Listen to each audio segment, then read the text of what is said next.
What would you say the way Virat played today? He looked some sort of under pressure, and was it the amount of pressure on him of expectation, or was he not fully fit? What is the reason you see behind his not playing so well? तिल का ताड़ नहीं बनाते हैं. Let's have the fact, he played a shot, it didn't pay off, and it happens, it happens to a lot of batsmen. Once the opposition puts over 300 runs on the board, and once they have quality bowlers, at some point of time you have to take that risk, and if it pays off, that if it clicks, all of a sudden everything changes. So he played a shot, it didn't pay off, so that's it. I would say it happens in cricket. About fitness, a few of them had a few niggles, but the whole batting unit was 100% fit. Fast bowlers had a bit of niggle, but nothing that really stops them from playing. So there was no fitness issues as such. Subhash. MS, your legacy as an ODI player and skipper will probably be defined by what happened in 2011. Starting with 2007 to 2011 to how this tournament ended, how do you see your legacy as a player and skipper in the ODI game? Frankly, for me, it doesn't really matter. For me, every time I turn up, for me, what's important is to do something special so that, I can be part of, or I can contribute to the win. The top order has done really well, so at times I don't really get opportunity. What we have seen is I've been part of series where I've not actually got to bat. So I feel that was a step that I took, once I realized that it's more difficult for the newcomers to come and bat into the Indian team, if they start batting at 5 and 6. The problem was they're not getting the maturity that's really needed, because more often than not in the subcontinent, you don't have enough chance to bat. Last 10 overs, you need close to 70, 80 or 90 games to get the same kind of experience, but we started batting them up, Raina was the one we had to push him back because he's a special talent and he can do that work of batting at 5 and 6. I had to push myself back so that Virat, Rohit, and Ajinkya could bat up the order, because it doesn't really suit. If we bat up and Ajinkya has to do the job of Suresh Raina or my job batting at 6, it won't really pay off. But overall, the health of the batting lineup is good if Jinx is batting at 4, Raina at 5, me at 6. So it was a conscious attempt to make sure that all these youngsters, they bat up the order. So apart from that, what people think about me as a player or what I have done, it doesn't really matter, because till I'm playing, I play for the enjoyment of the game, and I don't really have to do anything with the amount of runs I have scored. The day I pack my bags, I'll pack it and I'll be happy on my bike. Johnson got a few big shots towards the end, but overall it was probably not a very bad performance in the last 10-15 overs. Did you think that total was chaseable? Yes, the reason being I knew the wicket will get slightly better in the second half. When we lost the toss, I was a bit worried where I thought maybe the spinners won't get as much purchase, but I felt Jadeja and Ashwin, both of them, they bowled well. And on the hindsight, the good thing was we got a bit of reverse swing going. So I felt our fast bowlers could have done slightly better, because I knew in the second half, there won't be much of reverse swing. So that's the only reason I felt our fast bowlers could have done slightly better. But once we came back into the game and restricted them to 327, I felt it was a good score. Yes, there was pressure, but at the same time it needed some good batting and good partnership. So it was a gettable score, but it needed some really hard work, to get that runs on the board. Last 10 questions in English. MS, an extension of the previous question, Mitchell Johnson got those 27 runs in those 9 deliveries towards the end, and Australia went up to 328. Do you think it would have made a difference to your approach if it was, say, close to, like, say, 300, 310, your approach could have been different and the pressure would have been much lesser? Well, not really, because you can't really say too much of ifs and buts in cricket, because the way they were scoring, it seemed as if they'll score 350 runs. But, we got them out for 320, 330. yes, if Mitchell won't have scored those runs, it would have been 300, but it still needs a bit of scoring. The reason being, it's a big game, it's a semi-final. Whatever said and done, whenever you're chasing 300 runs, you need to take everything as per the plan. And the only good thing is our batting lineup, they know how to chase 300. It didn't go really well in this game, but we are one team that has done it quite often. So I don't think that extra 20 runs would have made a lot of difference. Last night. MS, you left it really late for the chase. I mean, when you started to attack, what was the thinking behind that? I mean, until the Watson over, you didn't really attack at all. It's a difficult one because, as I said, our lower order, they have not really been able to contribute. So if you start too early and if you lose a wicket, it's nothing really left in the game. You get out for 150 maybe. So you have to take that risk at the right time. Maybe it was a bit too late, but if mine and Ajinkya's partnership won't have come at that time, we would have packed up for 140 or 150 runs. You mentioned the support staff's role in the beginning. Just wanted to add a little bit to that. In the last 4 or 5 months, even they've been away from home at the same time as the players have been.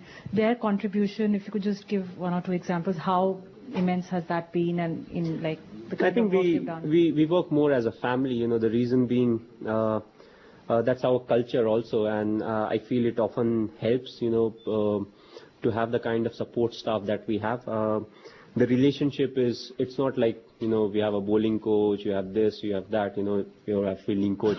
It's more of a friendship that goes on. Dr. Baba is quite strict over here, but with us inside is quite friendly. So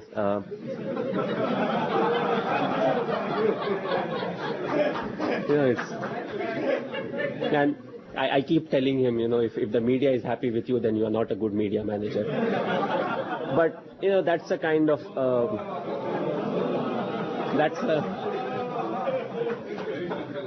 the kind of thing that really helps you. It's no doubt it's a very long tour, for over 4 months at one place, another 20 days and you can apply for citizenship. So,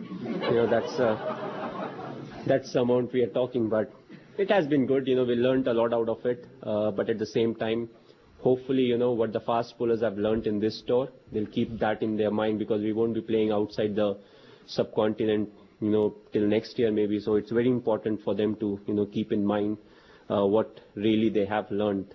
Hopefully they'll have some storage space. MS, just one question about New Zealand and Australia. You haven't played New Zealand, but you'll have seen the way they go about their work. What are your thoughts on their performances in the Cup? And in your mind, is there a clear favourite in the final?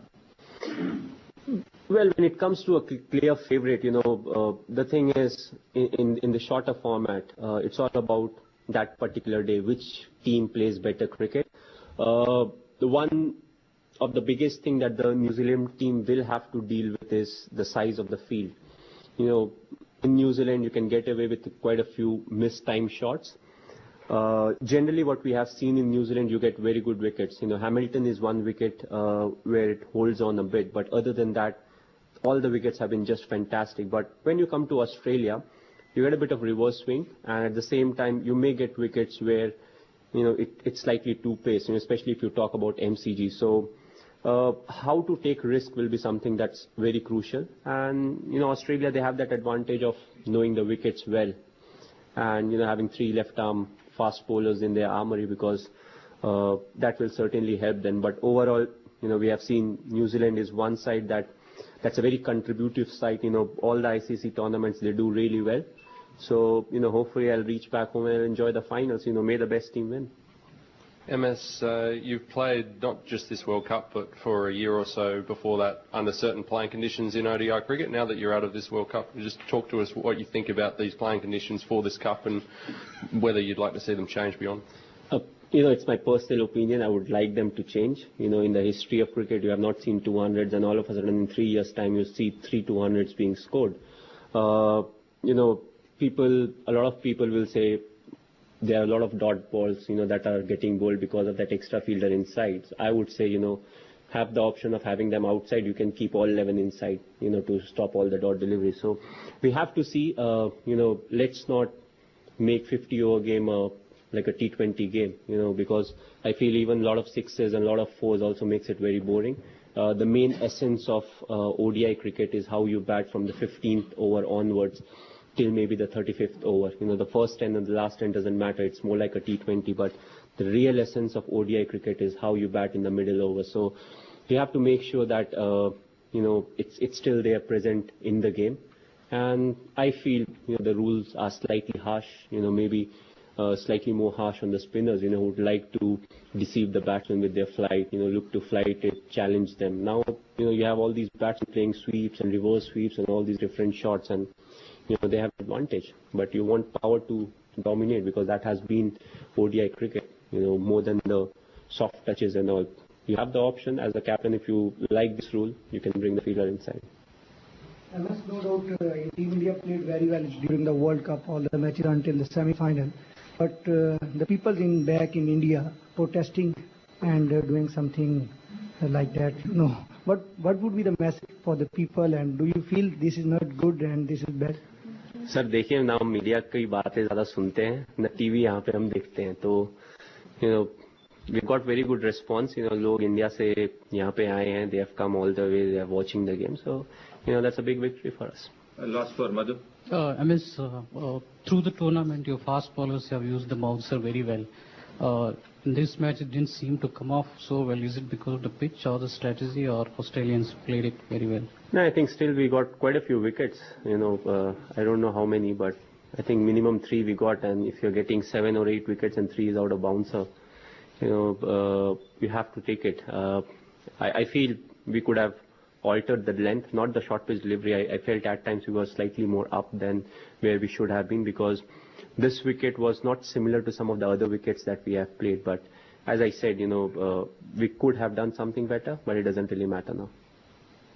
Are you getting a little sick of the sight of Steve Smith scoring centuries, and what would your advice be to New Zealand in the final in that regard, to getting him cheaply? Different teams will have different strategies against him.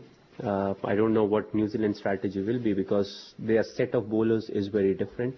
So I think Brendan McCallum, he'll do good enough to have his own set of plans, and I think Vittori's performance will be crucial, because he's somebody, in the middle overs who can really get wickets, and he's not someone that you can easily score off, play the big shots too. So he will be the key factor.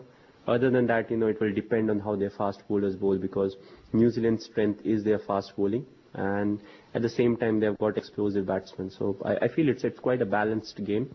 The only thing is Australia, they'll know the condition better than the New Zealand team. But now, most of the team, they tour so much that they know what exactly the conditions will be. Last one in English, Gautam.